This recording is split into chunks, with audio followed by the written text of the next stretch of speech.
आज हम पढ़ेंगे हिंदी में जो स्टार्टिंग चैप्टर है वर्ण वर्ण जिसको अक्षर भी बोलते हैं।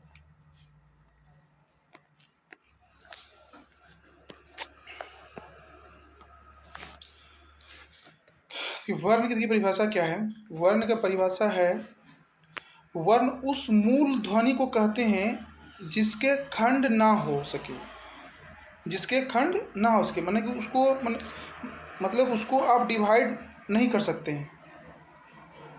जैसे ओ, उ, को, खो, उ, को, खो, ओ, ये सब क्या इस सब का डिवाइड नहीं हो सकता है। ये सब क्या हो सकता है? डिवाइड नहीं हो सकता है। जैसे ओ को आप और किसी में डिवाइड कर सकते हैं? नहीं कर सकते हैं। अच्छा, एक चीज़ उसमें और ध्यान बात है कि को के साथ एक ये चिन्ह लगा हुआ है। तो इसका मतलब क्या हुआ कि को के साथ ओ जो स्वर है ये जुटा हुआ नहीं है। को एक व्यंजन है, लेकिन इसके साथ ये जो ये चिन्ह लगा हुआ है, इसका मतलब ये हुआ कि को सिर्फ को है, इसके साथ स्वर नहीं है। और एक्चुअल में जो को होता है ये को प्लस ओ, ये दोनों मिलके को होता है, को बनता है। ठीक है, तो इसका परिभाषा क्या है? वर्ण उस मूल ध्वनि को कहते हैं जिसके खंड ना हो सके, ना जिसको आप डिवाइड नहीं कर सकते। जैसे सपोज मान लीजिए ए को आप डिवाइड कर सकते हैं, कुछ में ना कर सकते हैं। तो उसी तरह ओ जो भी इतने भी वर्णमाला है उसका डिवाइडेशन नहीं हो सकता है। एक और एग्जांपल लेते हैं। जैसे यहाँ पर है हरि। हरि में क्या है? हो है और री है। हो है और री है। तो हरि में क्या है? एक्चुअली ये प्लस जो दिया है बीच में, इसका मतलब ये नहीं कि हम इसका संधि विच्छेद किए हैं, बस इसको आप समझाने के लिए हम दो भाग में इसको कर दिए हैं। एक है हो, एक है री, दोनों मिलके हरि बना है। तो इसमें देखिए आप दो ध्वनि सुनाई पड़ता है। क्या सुनाई पड़ता है? एक हो ध्वनि सुनाई पड़ता है, एक री ध्वनि सुनाई पड़ता है। तो हो को भी आप डिवाइड कर सकते हैं और रो को भी, री को भी डिवाइड कर सकते हैं। हो के साथ क्या है? ओ है। ओ एक ओ क्या है? स्वर है। हो के साथ एक ओ उच्चारण आता है, हो, ओ, हो। तो आपके साथ बताइए हल चिन्ह जो लगा हुआ है ये, इसका मतलब कि इसके साथ ओ नहीं लगा हुआ है, ध्यान रखिएगा। हो के साथ अगर ये, जिसके साथ भी ये चिन्ह लग जाए, इसके मतलब इसके साथ ओ का स्वर नहीं है, ओ को इसके साथ नहीं है। ये दोनों मिल करके तब हो बनेगा। ठीक है,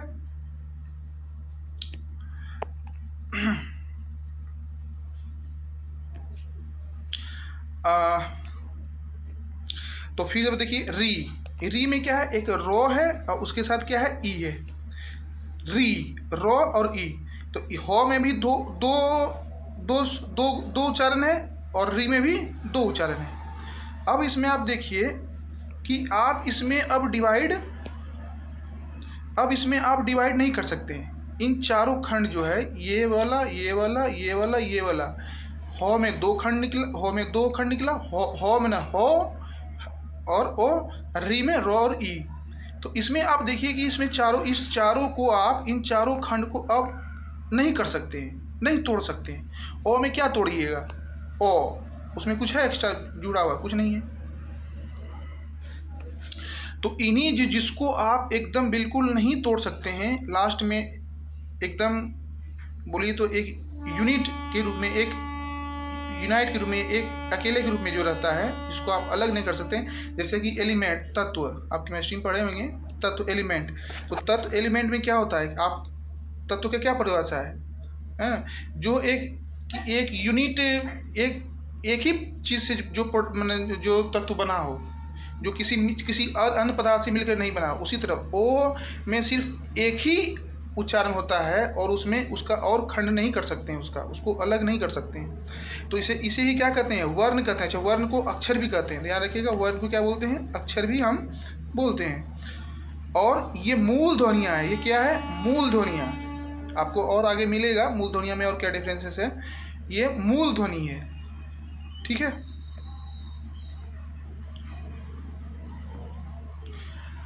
वर्णमाला, वर्णमाला, वर्णमाला। आप वर्ण पढ़े पहले, वर्ण किसे कहते हैं? वर्णमाला। वर्णमाला, वर्ण में कोई डिफरेंट नहीं है। जैसे वर्ण हो गया तो को भी आप लेटर उठा, को भी आप को कुछ भी उठा लीजिए आप, तो ये वर्ण हो गया। लेकिन उसको एक सिस्टमेटिक तरीका से आप सिस्टमेटिक तरीका से सजाने की कोशिश कीजिएगा। जैसे A B C D E F G H I, कैसे एक इसको क्या बोलते हैं? ए लेटर का अल्फ़ाबेट बोलते हैं, ए बी सी डी का अल्फ़ाबेट बोलते हैं। अगर खाली बोलेगा लेटर, तो लेटर आप कोई भी लेटर उठा लीजिएगा, ए उठा लीजिएगा, जेड उठा लीजिएगा, बी उठा लीजिएगा। लेकिन उसको एक क्रमबद्ध उसे पूरा सजाया हुआ जेड तक को क्या बोलते हैं? इसको अल्फ़ाबेट बोलते हैं। उसी तरह हिंदी में जो क्रमबद्ध तरीके से जो सजाया जाता है वर्ण को, उसी को वर्णमाला कहते हैं। ठीक है, तो आप समझ गए ना कि वर्णमाला किसको बोलते हैं? वर्ण को एक क्रमबद्ध तरीका जो सजाया जाता है उसी को वर्णमाला बोलते हैं, अल्फ़ाबेट बोलते हैं। वर्णों के क्रमबद्ध समूह को वर्णमाला कहते हैं। अच्छा, इसमें टोटल 46 वर्ण हैं, टोटल 46 वर्ण, जिसमें स्वर आपका 13 और व्यंजन 33 टोटल। आपको अलग अलग किताब में अलग अलग मिलेगा। वो एक्चुअली इसलिए डिफरेंसेस अलग अलग है क्योंकि उसमें सभी विद्वान अपना अलग अलग मत दिए हैं। कोई उच्चारण के आधार पर बांटा है, कोई लेटर लिखने के आधार पर बांटा है, तो उसमें कन्फ्यूज होने की ज़रूरत नहीं है। तो इसमें क्या है? स्वर के क्या मतलब है? इसका उच्चारण बिना किसी दूसरे वर्ण की सहायता से होता है। स्वर का जो उच्चारण कीजिएगा उसमें किसी दूसरे वर्ण का, मतलब दूसरे लेटर का आपको सहायता लेने की जरूरत नहीं पड़ेगा। हाँ, और ये स्वर जो है किसी व्यंजन वर्ण का आप उच्चारण कीजिएगा तो उसमें स्वर जो है ये सहायता करता है व्यंजन के वर्ण को उच्चारण करने में। वर्ण में जो लेटर आता है, जो वर्ण आता है, उसको उच्चारण करने में ये इसको हेल्प करता है। ये व्यंजन को क्या करता है? हेल्प करता है। लेकिन स्वर को उच्चारण में किसी की सहायता की जरूरत नहीं होती है। ठीक है, और व्यंजन में क्या है? इसके उच्चारण में स्वर वर्णों का सहायता के बिना नहीं हो सकता। व्यंजन के उच्चारण में स्वर वर्ण के उच्चारण के बिना, मतलब सहायता के बिना आप उच्चारण इसका नहीं कर सकते हैं। तो स्वर वर्ण में कौन कौन से आता है और व्यंजन वर्ण में कौन कौन से आता है, ये आप देखिए। स्वर वर्ण में आता है ओ, आ, ई, उ, री, ली, ए, ओ। उसी तरह आपका को, खो, गो, घो, अंगो तक, फिर चौथो जो लेकर यों तक, फिर नो तक, फिर तोसो जो लेकर नो तक, फिर पोपो, ये सारा ये जो आता है ये किस में आता है? ये आपका व्यंजन वर्ण में आता है। ये सारा क्या आता है आपका? ये व्यंजन वर्ण में आता है।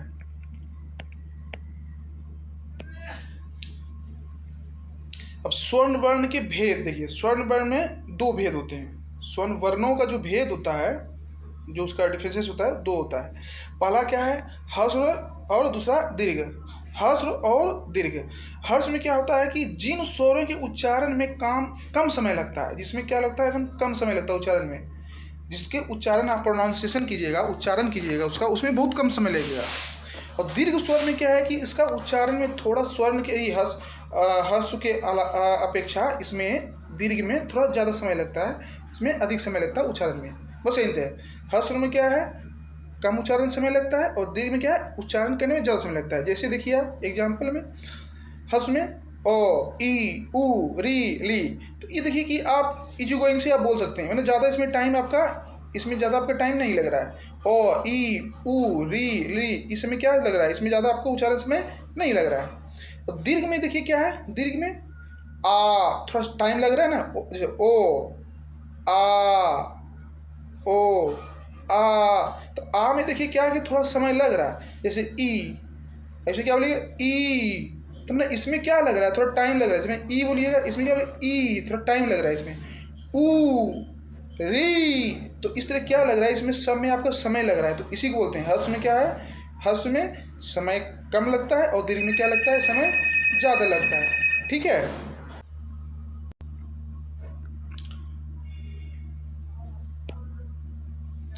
अब देखिए हर्ष स्वर और दीर्घ स्वर। आपको तो हर्ष स्वर बता दिए और दीर्घ स्वर बता दिए। इसमें समय इसमें कम लगता है, इसमें ज़्यादा लगता है। अब देखिए इस दोनों में से ही मिला करके, इसी दोनों में से कुछ कुछ वर्ण को निकालिएगा जिसको संयुक्त स्वर बोलते हैं। क्या बोलते हैं इसको? संयुक्त स्वर, मतलब मिला हुआ, मतलब एगो इंडिविजुअल, मतलब अकेला नहीं, मिला हुआ। संयुक्त स्वर में क्या होता है कि एक दूसरे से एक में कम से कम दो वर्ण का मिलन है, मिला हुआ रूप है।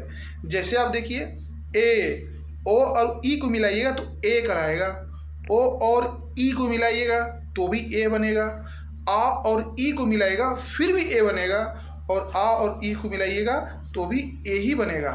आप जैसे आप कोई शब्द का उच्चारण जब कीजिएगा तो उसमें आपको पता चलेगा। अभी यहाँ पर हम समझा रहे हैं, ठीक है। तो ए में क्या है? ओ ई, अ ई, आ ई, आ ई, तो ई इससे जो मिल के जो बनेगा ई ए बनेगा। उसी तरह ए में ओ और ए, आर ए, इससे मिल के आपका ए बनेगा।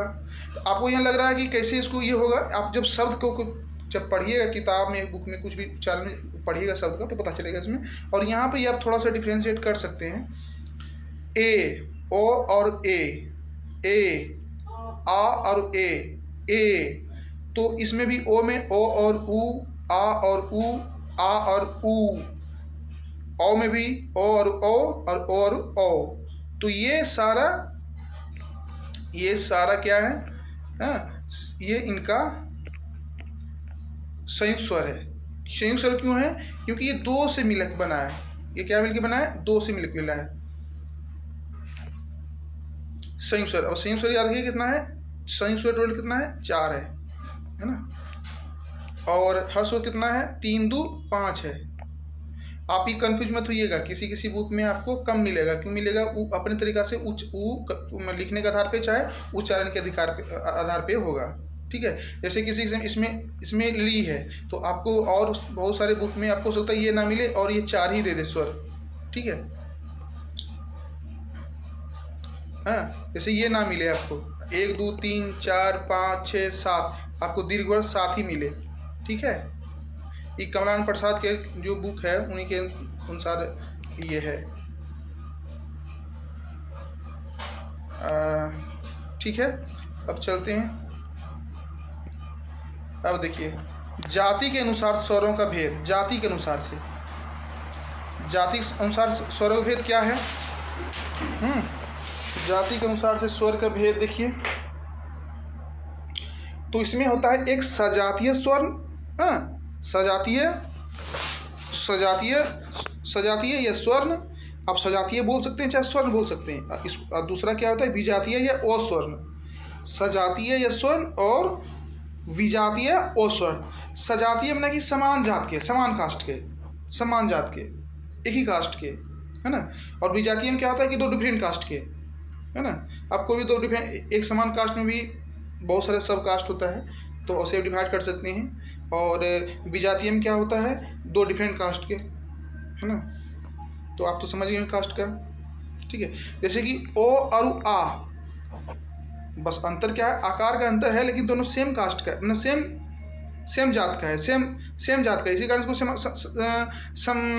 सजातीय बोलते हैं या स्वर्ण बोलते हैं। और ई और ई, री और री, तो ये दोनों क्या है? ये तीनों क्या है? तीनों समान कास्ट के हैं, समान जात के हैं, क्योंकि इसमें बस एक हलन का अंतर है, बाकी और कोई डिफरेंसेस अंतर नहीं है। विजातीय में क्या है? ओ और ई, आप देख रहे हैं यहाँ ओ और ई है, दोनों बिल्कुल अलग है। यहाँ देखिए ओ और आ, ये देखिए आप समान रूप से है। ई और ई देखिए समान जात से है। यहाँ देखिए फिर विजातीय में ओ और ऊ दोनों डिफरेंट जात का है, दोनों विजातीय है, अलग अलग है। ओ और ई, ओ और ऊ, ये सारा ये क्या है? ये सारा आपका विजातीय है। क्यों विजातीय है? कि दोनों समान जात का नहीं है, दोनों में अंतर है, ठीक है।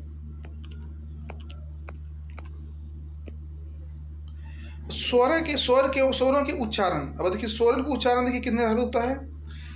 निरुनासिक होता है, अनुनासिक होता है, स्वर अनुसार होता है और विसर्ग युक्त होता है, ठीक है।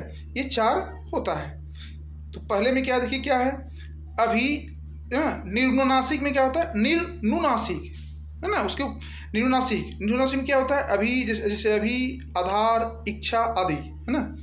अनुनासिक में क्या होता है? अनुनासिक में तो याद रखिए कि जिसमें चंद्र बिंदु लगा रहता है, जिसमें चंद्र बिंदु लगा रहता है उसको बोलते हैं क्या हम? अनुनासिक। सानुसार क्या बोलते हैं? सानुस्वार क्या बोलते हैं? जैसे अंग, ईट में बिंदी लगाना है, आदि में भी लगाना है, आदि में भी लगा बिंदी लगेगा, तो इसको बोलते हैं अनुस्वार। जिसमें अनुस्वार लगा रहता है उसमें, हाँ, जिसमें अनुस्वार लगा रहता है उसे स्वानुसार बोलते हैं। जिसमें अनुस्वार लगा रहता है उसके बोलते हैं स्वानुसार। जैसे अंग में बिंदा है ना, ईट, आदि में आदि मैंने ईटीसी हुआ, इसका मतलब ईटीसी है ना। जैसे ईट में बिंदा रहता है आपका और इसमें रहता है, ठीक है। और विसर्ग युक्त में क्या होता है?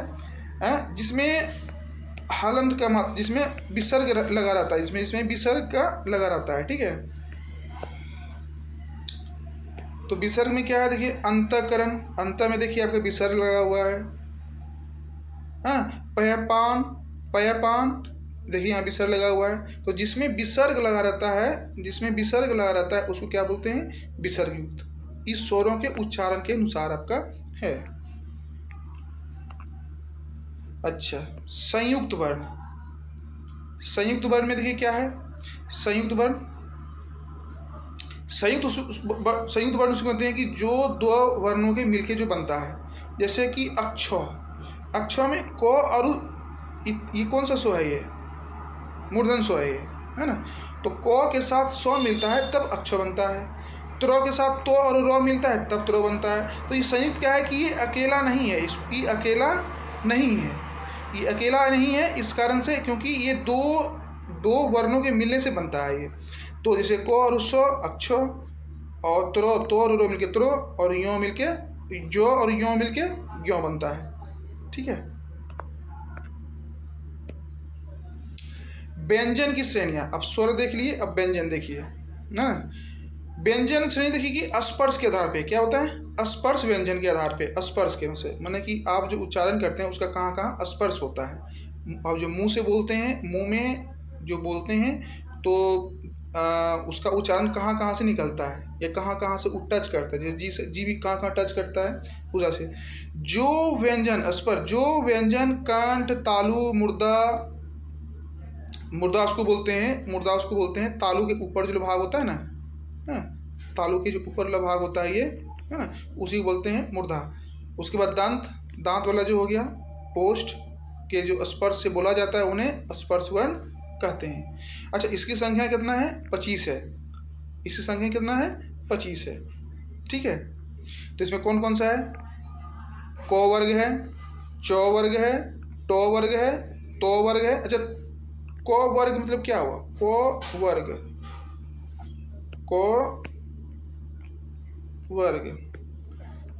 मतलब ये हो गया आपका, क वर्ग मतलब ये हो गया, हाँ, क,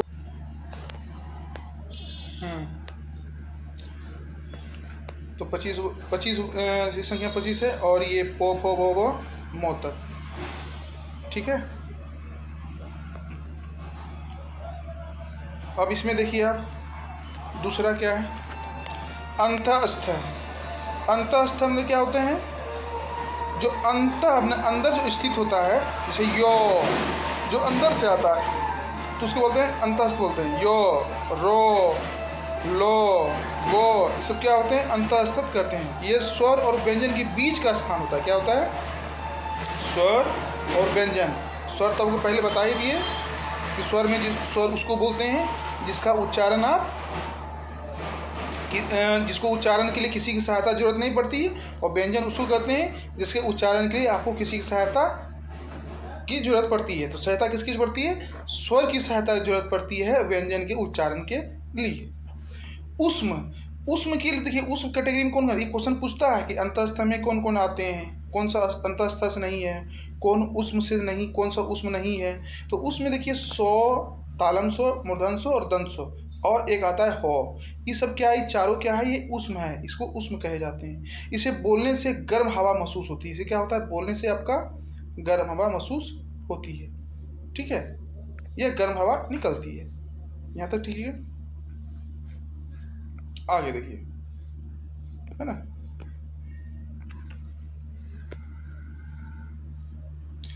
वर्णों के उच्चारण के स्थान। अच्छा, वर्ण जो आप वर्ण जो उच्चारण करते हैं उसका मुंह से कहाँ कहाँ से निकलता है, ये तो आप उसके आधार पर देखिए। मुख के जिस भाग से आपका माउथ जो है, आप मुंह से जिस भाग से आप बोलते हैं, आप जहाँ टच होता है दांत से, तालू से, होठ से, आप जहाँ से भी आपका स्पर्श होता है तो वहाँ से उस जगह से उस वर्ण का उच्चारण होता है, और उसको उस कैटेगरी के अनुसार से मैंने उसको उस आधार पे उसको विभाजन किया गया है। तो मुख के जिस भाग से वर्ण का उच्चारण किया जाता है वह भाग उस वर्ण का उच्चारण स्थान कहा जाता है। मैंने मुंह के जिस भाग से जिस वर्ण का उच्चारण किया जाता है उसको उस जगह का उस स्थान उसको दिया जाता है, उस उच्चारण का स्थान कहा जाता है। तो कुल देखिए उच्चारण का स्थान कितना है, 6 है। कितना है, 6 है। एक कंठ है, तालु है, कंठ बता दिए, कंठ जो कंठ होता है, तालु में ऊपर वाला भाग, मूर्धा भी ऊपर वाला भाग होता है, दंत, ओष्ठ और नासिक। ठीक है।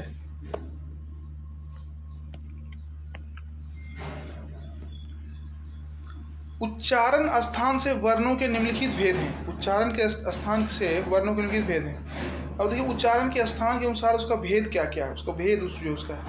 तो भेद के अनुसार देखिए आप, कंठ में क्या आता है, कंठ से कौन कौन बोला जाता है, ओ, आ, क वर्ण। क वर्ण मतलब क्या हुआ, को खो गो गो, को खो गो वाला जो वर्ण है वो विसर्ग है ना, जिसमें विसर्ग लगाता है। विसर्ग को आप भी हो से उच्चारण करते हैं। जैसे अतः जो विसर्ग लगाते हैं उसका एक तरह से हो का उच्चारण होता है, अतः, अंतः। तो इस तरह क्या होता है कि जो विसर्ग लगाते हैं उससे हो को जो उच्चारण निकलता है, तो विसर्ग जहाँ भी लगा रहेगा वो विसर्ग का जो उच्चारण होता है वो कर्ण से होता है। और एक कौन सा होता है, हो होता है, हो। आप बोल के देख सकते हैं उसको, बोलिए हो। तालव्य, जिनका उच्चारण स्थान तालु से हो, क्या हो, सॉरी यहाँ लिखना मुझे, तालु से क्या होता है, तालु से है ना, जिसका उच्चारण स्थान क्या हो उसका तालु हो। एक मिनट,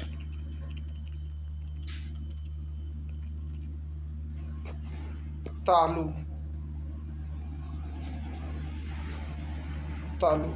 जिसका उच्चारण स्थान क्या है, तालु हो। जैसे ई चो वाला वर्ग जो है, चो वो सारा आपका आ जाएगा, यो आ जाएगा, सो आ जाएगा, सो।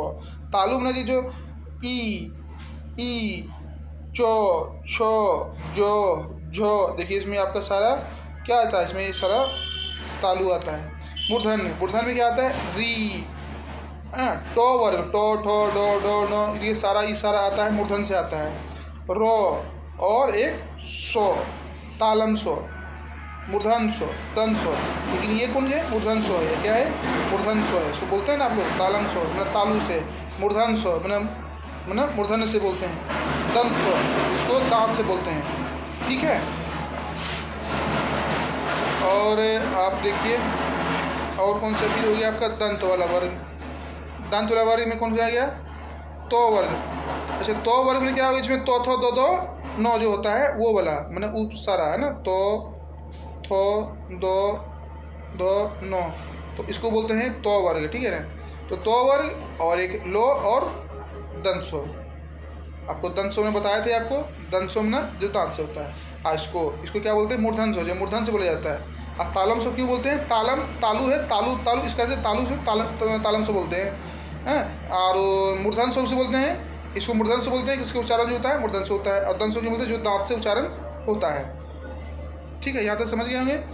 ओष्ठ, जो ओठ का यूज होता है, ऊ प वर्ग में तो सारा आपका होता ही है, प वर्ग में सारा प बोला, हाँ, प फ ब म, ये सब क्या होता है, सब में आपका होठ यूज करना पड़ता है आपका। अनुनासिक, जो इसमें थोड़ा नाक से मतलब इसका उच्चारण होता है, जिसमें क्या होता है, दांत, ओष्ठ आदि के अतिरिक्त जो है ना नाक की भी सहायता लिया जाता है ना। बाकी और जो वर्ण है उसके साथ साथ उसमें नाक का भी इसमें यूज होता है ना, उसको बोलते हैं थोड़ा सा अनुनासिक बोलते हैं। जैसे अंगो, यो, नो, मो, हाँ। और अनुस्वार में कि जो ऊपर में अनुस्वार देते हैं ना, एक बिंदानी है, और चंद्र बिंदु वाला ये चंद्र बिंदु वाला, तो जिसमें अनुस्वार को भी हम नाक से उच्चारण करते हैं, चंद्र बिंदु भी उच्चारण करते हैं हम नाक से करते हैं। ठीक है।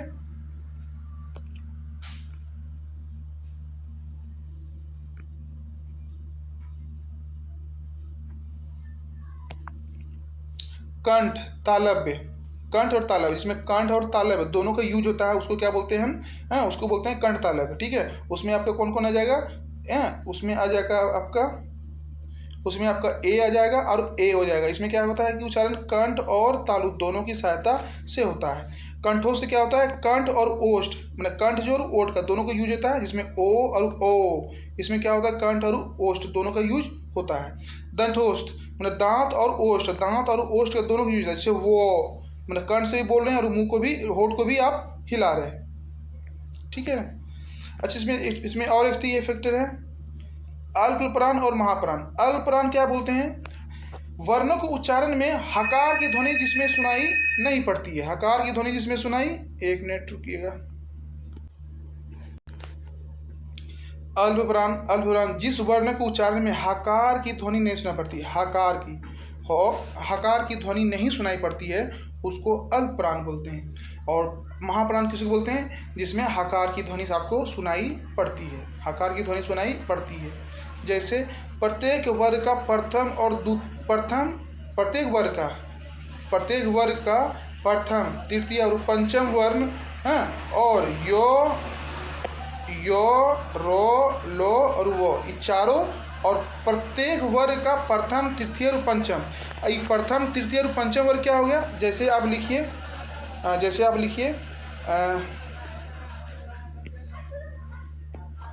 जैसे को, खो, गो, घो और अंग। तो इसमें देखिए क्या है, प्रथम, माने ये प्रथम हो गया, तृतीय, ये तृतीय हो गया, समझ रहे बात को ना, है ना, कि क्या बोला यहाँ, प्रत्येक वर्ग का प्रथम, तृतीय और पंचम वर्ण। तो प्रथम किसी वर्ग, पहले नंबर की वर्ग हो गया, ही आपका वर्ग हो गया, वर्ग में से कौन सा, प्रथम, तृतीय और पंचम, सभी वर्ग का जितना भी आपका वर्ग है, जैसे कोखो है, कोखो है, चोछो है, ये सब सारा क्या है, सब तोथो है, तो इस सब जो वर्ग में क्या कौन कौन से लेना है, पहला, तीसरा और पांचवा, और ये चार वर्ण, यो, रो, लो और वो। ठीक है। महाप्राण के अनुसार क्या है, जिन वर्णों के उच्चारण में हकार की ध्वनि पड़ती है। ठीक है। तो इसमें कौन कौन सा आता है, ये प्रत्येक वर्ग का द्वितीय, चतुर्थ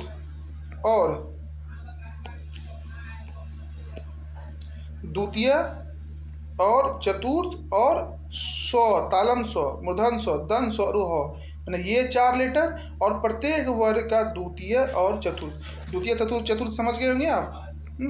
जैसे यहाँ देखिए, एक मिनट, द्वितीय जैसे आप लीजिए, फिर लीजिए को भी ले सकते हैं आप, मान ले इस बार दूसरा लेते हैं। ठीक है। जैसे तो, सॉरी, थो, दो और नो।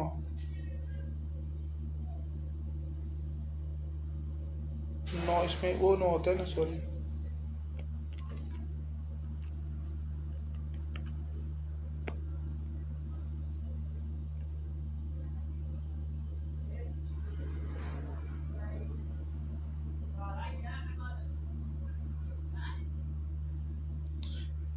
तो इसमें क्या होगा, अब बोलता है कि द्वितीय कौन सा हो गया, ये हो गया, और द्वितीय और चतुर्थ कौन सा हो गया, ये हो गया।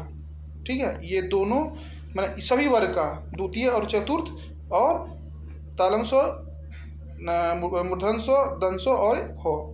ठीक है। ठीक है। यहाँ तक आपका आज वर्ण सारा कंप्लीट हो गया। अगर आपका इसका PDF चाहिए तो हम इसका PDF टेलीग्राम चैनल में भी डाल देंगे, और कोशिश करेंगे कमेंट सेक्शन में भी, डिस्क्रिप्शन में भी डाल देंगे। ठीक है, अगर चाहिए आपको तो। ठीक है, धन्यवाद।